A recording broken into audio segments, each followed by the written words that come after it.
They sabotaged, disgraced, and underestimated her because she was black. Now she owns the $1 million company and their fate. Jess Roker never wanted to be the boss. The title came to her on a wet black night when a phone call shattered the air. Her parents were gone, lost in a twisted wreck on a rain-slick highway after a fashion gala in Milan. At 25, she was no longer just a designer at Roker's fashion house. She was the owner of the most exclusive clothing and handbag brand in the country.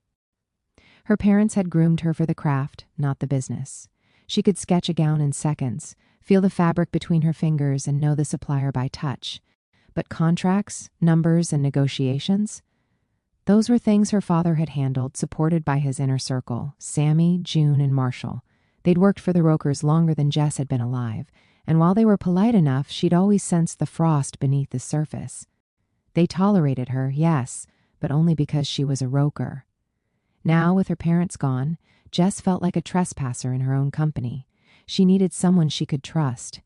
Instantly, she thought of her childhood friend, Sarah. She recalled seeing Sarah at her parents' funeral, standing quietly off to the side, wearing a simple black dress and a look of deep respect. Sarah's mother, Irene, who had died of cancer 3 years prior, had been more than Jess's family's house manager. She'd been Jess's true caretaker, the one constant in a childhood spent in the shadow of her parents' success.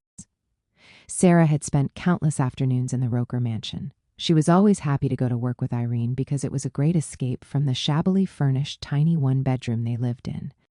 While Irene worked, Sarah would either be playing dress-up with Jess or sitting in Jess's father's office, pretending to work alongside him. While Jess doodled gowns in her notebook, Sarah leaned forward, absorbing every word about profit margins, overseas suppliers, and brand expansion. She had always been sharp, quick with numbers, and steady under pressure. Now, years later, Sarah had just earned her MBA from Howard University. The thought struck Jess like a jolt. I wonder if she's found a job yet. Sarah had not. She was struggling financially and didn't know how she was going to make ends meet. Her student loan repayments were about to start, and she had no money for rent, let alone bills. 2 phone calls later, Sarah was standing in the gleaming marble lobby of Roker's fashion house. She was professional but warm, her hair styled neatly, her voice steady. She agreed to take on the role of managing the business side of the empire. Jess was relieved. She finally had someone she could trust. But her relief wasn't shared. Sammy, June, and Marshall saw Sarah's arrival as an insult, a threat. They'd given their lives to the Rokers. Now this young black woman with little to no experience was being invited into their inner sanctum. What could she possibly add to such a robust company they helped build? The lobby of Roker's fashion house was all glass, chrome, and whispers. Sarah could feel the weight of eyes on her as she crossed the marble floor, the click of her heels echoing in the cavernous space. The wall behind the reception desk displayed the Roker crest, gold letters curling like the stitches on their signature handbags. A woman in black silk slid past, giving Sarah the kind of once-over that said, "You're not from here, are you?" Sarah kept her chin high. She had been here before, years ago as a child, tagging along with her mother, but never like this. This time, she wasn't a guest. She was here to work. Jess appeared from the elevator, a flash of champagne blonde hair and effortless elegance in a white pantsuit. Her hug was quick but genuine. "Sarah, you look amazing," Jess said, stepping back. "I can't tell you how happy I am you're here. The boardroom's ready. I want to introduce you to the team." Sarah already knew their names, Sammy, June, and Marshall, the Roker loyalists, loyal perhaps to her parents. To Jess, that was another story. When they entered the boardroom, the air shifted. Sammy was slouched in his chair, his tie loose, spinning a Mont Blanc pen between his fingers. Marshall, tall and gaunt, barely glanced up from his laptop. June was scrolling through her phone, her nails clicking against the glass screen. Jess gestured toward Sarah. "This is Sarah Williams. She'll be handling business operations moving forward." Sammy leaned back and smiled, but it didn't reach his eyes. "Business operations? Thought that's what we've been doing." "You have," Jess said evenly, "and I appreciate it. But Sarah's here to give us a new perspective and take some things off my plate." Marshall closed his laptop with a soft click. "New perspective," he repeated, as if tasting the words and finding them bitter. Sarah smiled politely, pretending not to notice the cold welcome. I'm excited to work with all of you, she said, her voice steady. Roker's is an incredible brand, and I'm here to help it grow. June set her phone down, her gaze sharp. Well, growth isn't just numbers. This is fashion. You can't run it like a grocery store in the hood. Sarah's smile didn't falter. Of course. And I think you'll find I understand more than just numbers.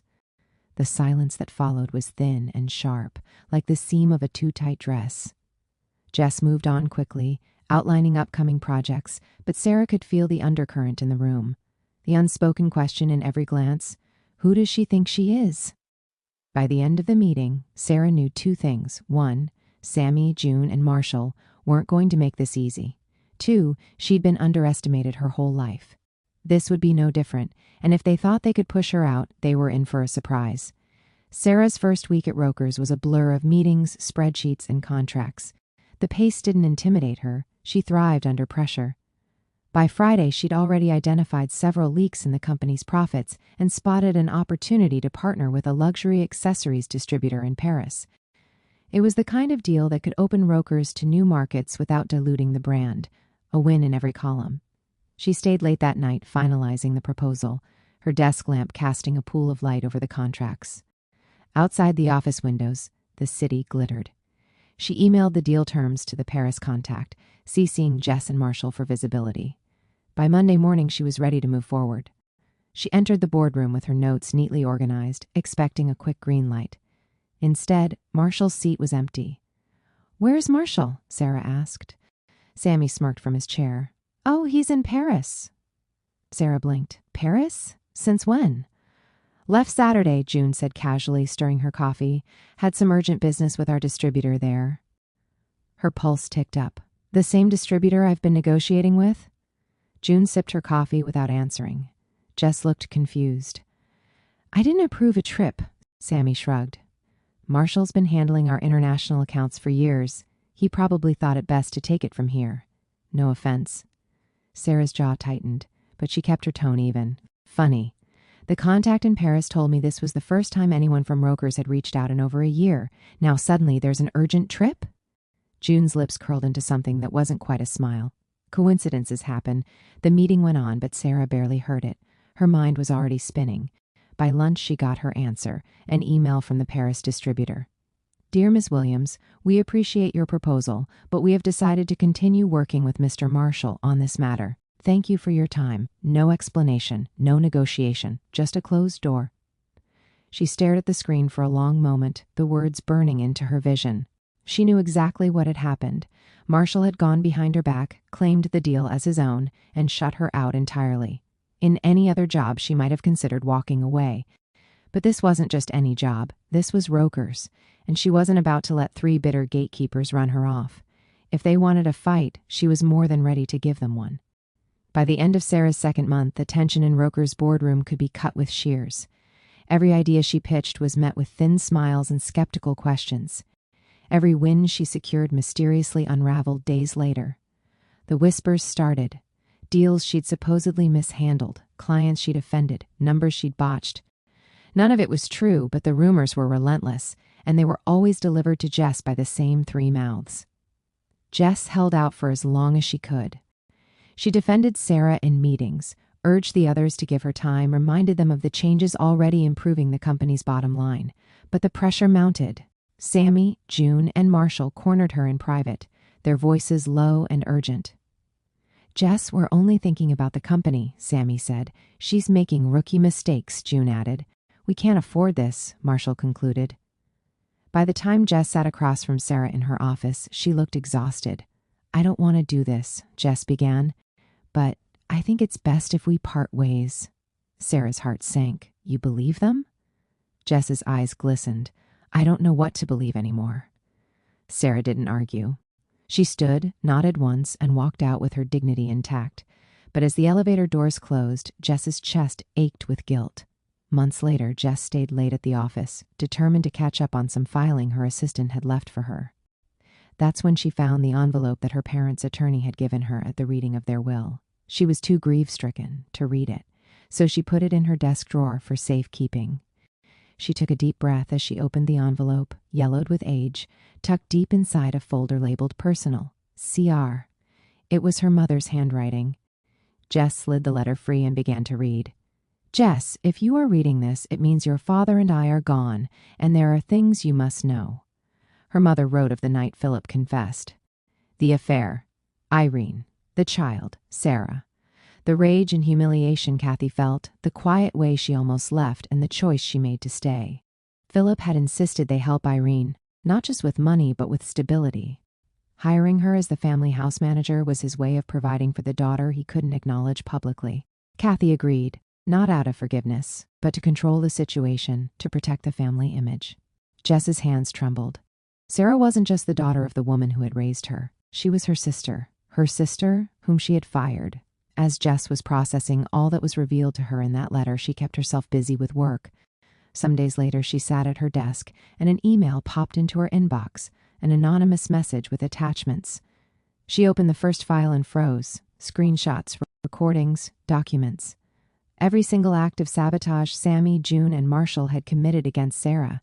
Deals they'd reversed, lies they'd told, the deliberate smear campaign to turn Jess against her. She sat back in her chair, a cold rage settling over her. It took Jess 2 days to track Sarah down. She found her in a cramped apartment on the edge of the city, surrounded by stacks of unopened bills. Sarah opened the door, surprise flashing across her face. Jess? I have to tell you something, Jess said, stepping inside. Her voice shook. And I don't know how you're going to feel about it. They sat at the small kitchen table as Jess laid out everything. The letter, the truth about Philip and Irene, the sabotage at Roker's. She spoke until there was nothing left but the sound of the clock ticking on the wall. Sarah stared at her, emotions warring in her eyes. Shock, hurt, betrayal, and something else Jess couldn't quite name. So all those years, my mother brought me to your house. She was letting me be near my father without me knowing? Yes, Jess said softly. And I didn't know either. But I do now, and I want to make it right. Making it right meant more than an apology.